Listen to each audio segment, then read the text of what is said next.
सभी लोगों को नमस्कार। आजकल लोग अपनी लाइफ में इतना व्यस्त हैं कि उनको पूजा पाठ का समय नहीं मिलता।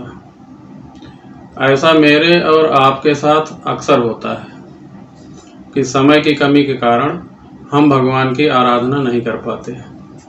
भले ही आप सामान्य समय में भगवान को याद ना करें, लेकिन कोई मुसीबत आने पर भगवान तुरंत याद आते हैं।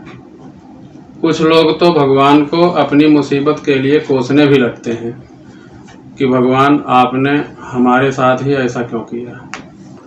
दरअसल मनुष्य और ईश्वर के बीच एक ऐसा रिश्ता होता है जो दिखाई तो नहीं देता, मगर महसूस जरूर किया जा सकता है।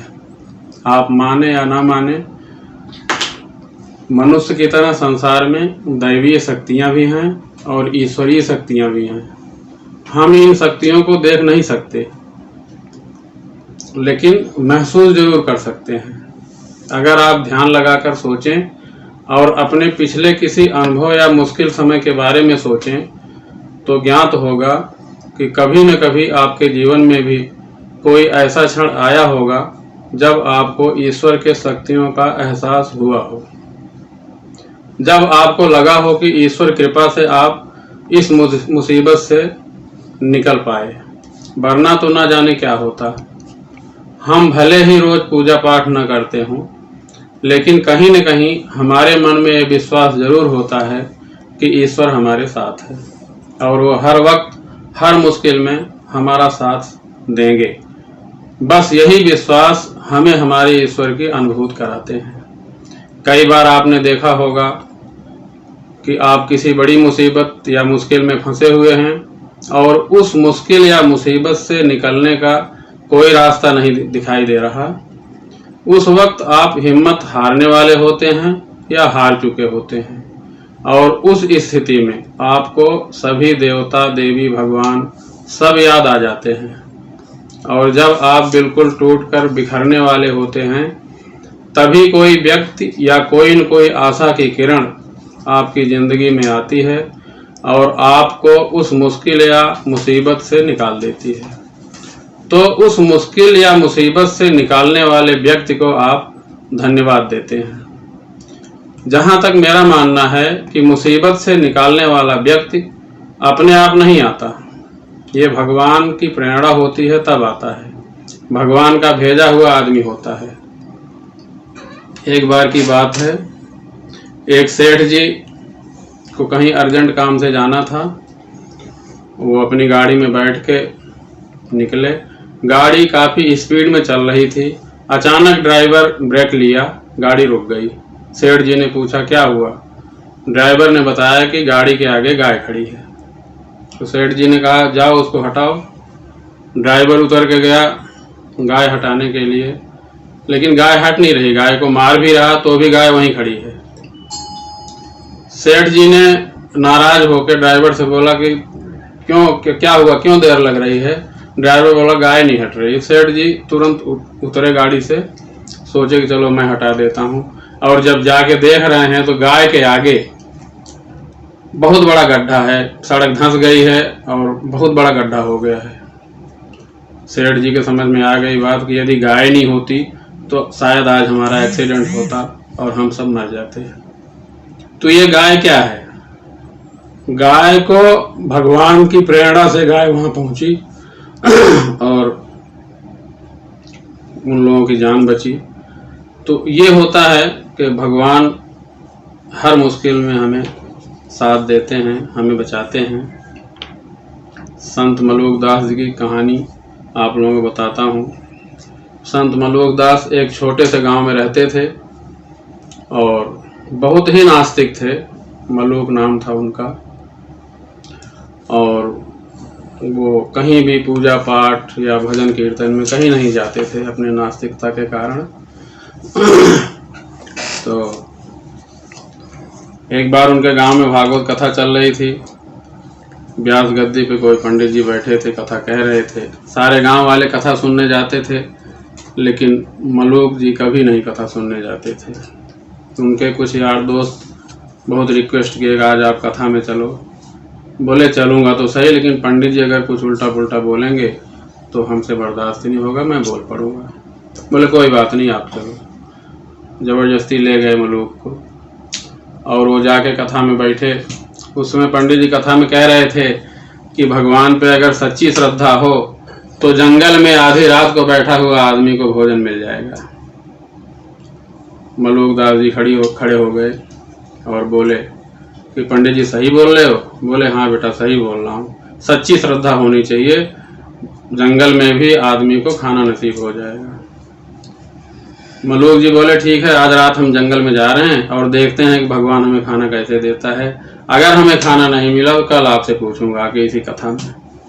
ये बोल के मलूक जी वहाँ से निकले और सीधे जंगल में चले गए। जंगल में एक जगह बैठे, फिर मन में आए हो सकता है यहाँ कोई आ जाए। उन्होंने पेड़ के ऊपर चढ़ के बैठ गए कि देखता हूँ भगवान यहाँ खाना कैसे हमें भेजता है। पेड़ के ऊपर बैठ के देख रहे हैं नीचे। आधी रात में राजा की सवारी उधर से गुजर रही थी, तो जब उस पेड़ के नीचे राजा के सैनिक और राजा पहुँचे तो उनको भूख लगी। राजा बोले कि ये जगह बड़ी अच्छी है, यहीं बैठ के खाना खा लेता हूँ हम लोग। क्योंकि राजा थे तो सोने की थाली, चांदी की थाली, कटोरी सब निकाले और उसमें खाना परोसा गया। जैसे ही खाना खाने के अब शुरू होते वैसे कहीं से शेर की दहाड़ आ गई। अब शेर की दहाड़ की आवाज सुन के सब डर के खाना वहीं छोड़ के भाग गए।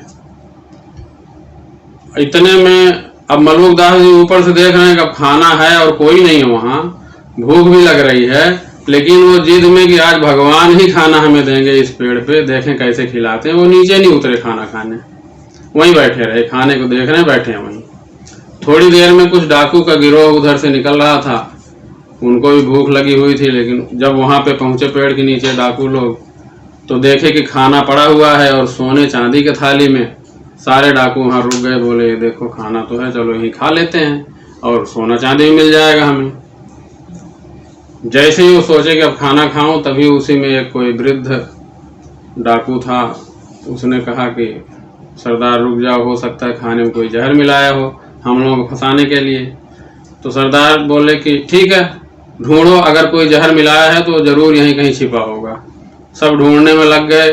किसी की निगाह ऊपर पेड़ पे गई तो पेड़ पे मलूक दास जी बैठे थे। तो एक ने कहा कि वो देखो पेड़ पे बैठा है, वही जहर मिलाया होगा।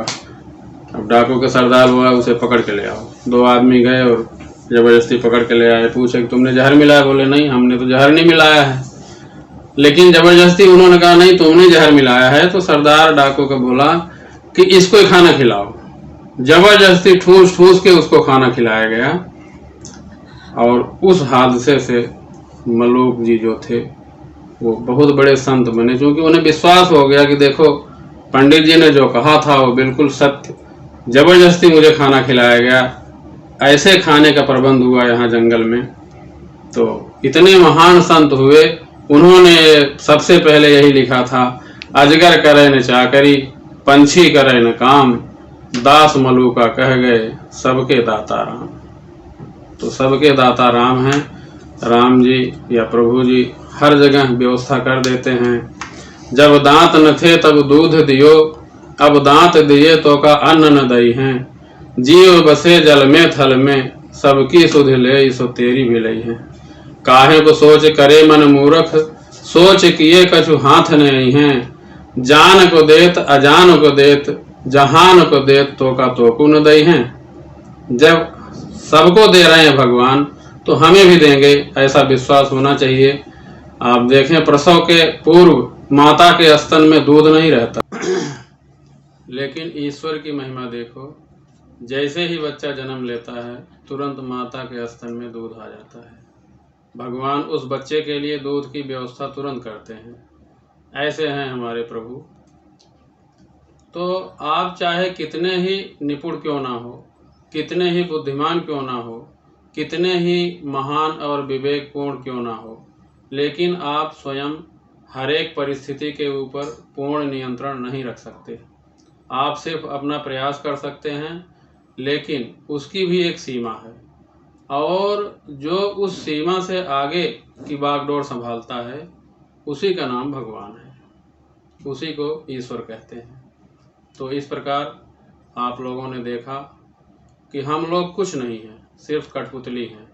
ईश्वर ही हमारी सहायता करता है, इसलिए प्रभु स्मरण जरूर होना चाहिए।